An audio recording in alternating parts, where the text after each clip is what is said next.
Olá, aqui quem está falando é Fabiano Benassi e esse é o segundo vídeo, a segunda parte onde eu falo sobre os critérios de segurança para fazer uma boa prática de asana. Se você não viu o vídeo anterior, eu vou deixar o link aqui embaixo para você assistir o vídeo. Você também pode acessar a playlist aqui do lado, se você estiver assistindo pelo YouTube.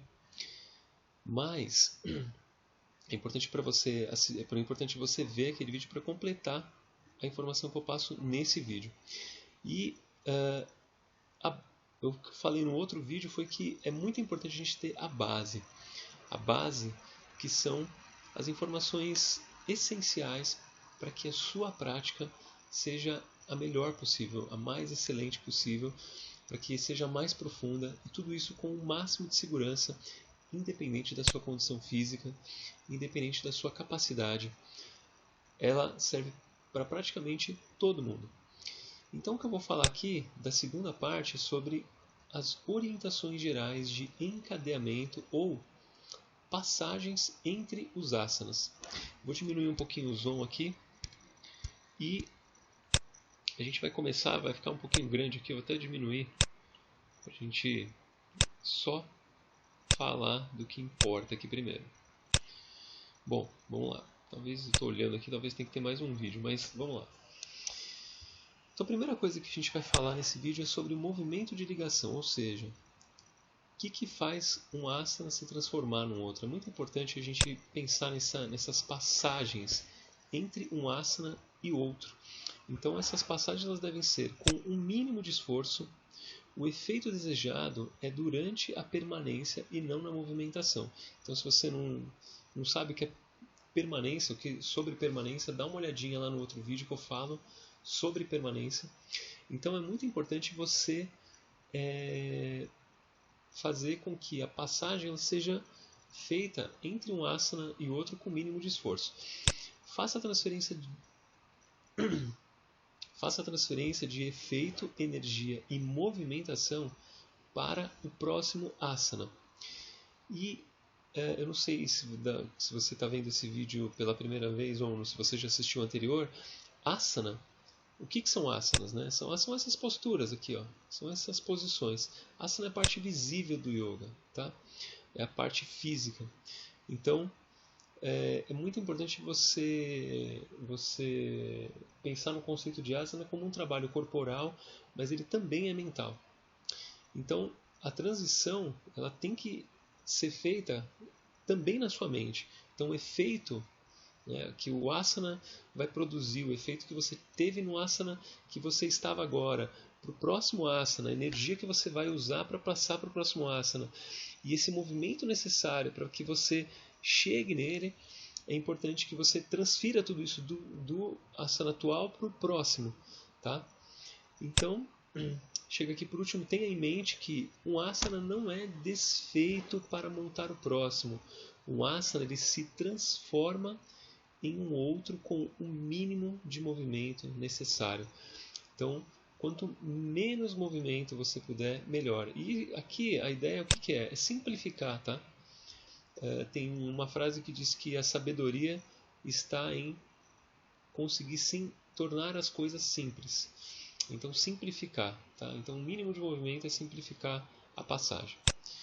Bom, vamos para a próxima etapa, coordenação da respiração. Então, como que você vai coordenar a sua respiração? Aqui no anterior eu falei sobre respiração, né? Então, respiração durante a permanência. E como que eu vou coordenar a respiração? Então, nas passagens de um asana para outro, a respiração deve seguir a seguinte regra. Então, quando você fizer movimentos para cima, inspira. Quando o movimento for feito para baixo, expira. Então, você está lá numa posição de flexão para frente, de anteflexão, e precisa subir, elevar o corpo. Você faz inspirando. Quando você vai elevar os braços, faz inspirando. Agora, quando você vai abaixar o corpo, quando você vai fazer movimentos para frente, você faz expirando. Então é isso, tá? Nada muito mais simples do que isso, ok? E a gente tem que pensar na circulação sanguínea. Por quê? Algumas posições, quando você está de cabeça para cima e você abaixa, o sangue fica muito maior na sua cabeça. Quando você está de pé e você resolve fazer as invertidas, que são as posições em que você fica com os pés para cima, de cabeça para baixo, vai ficar muito mais intenso essa circulação do sangue na sua cabeça, no seu cérebro. Isso não é muito saudável. Então, para suavizar as mudanças de circulação sanguínea, é importante fazer as posições seguindo a sequência, que é, primeiro, posições de pé. Você pode fazer algumas posições sentado, depois subir, né? Pode. Né? Você pode fazer algumas posições no chão e depois ficar de pé? Pode. Tá? Mas é importante que você fez a posição de pé, depois você faz a posição sentada, depois deitada e aí por último invertida. Então se você vem daqui para cá, né, é claro que você vai sentir uma pressão muito grande na sua cabeça, isso não é muito saudável. Principalmente para quem é hipertenso, para quem tem glaucoma, né, que é o aumento da pressão ocular. Então, invertidas já não são recomendadas para hipertensos e quem tem glaucoma ou alguma outra coisa que possa ter alteração de pressão, uma arritmia, alguma coisa do tipo. E ainda se você está na posição de pé e de repente fica de cabeça para baixo, pior ainda, tá? Você pode ter alguma coisa séria. Então, aneurisma, alguma coisa assim. Então, pensa sempre em fazer seguindo essa sequência, tá?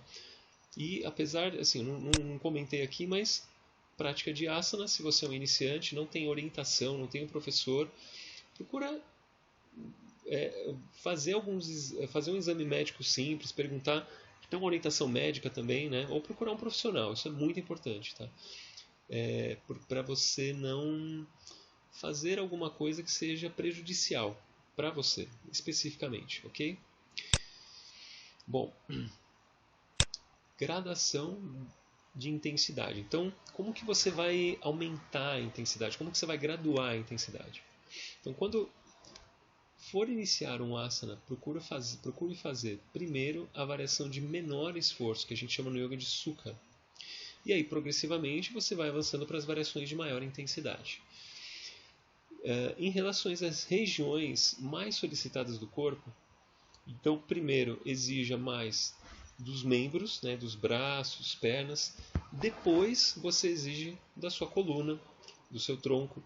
Então, é sempre importante você começar a exigência a partir do que é menos sensível, menos...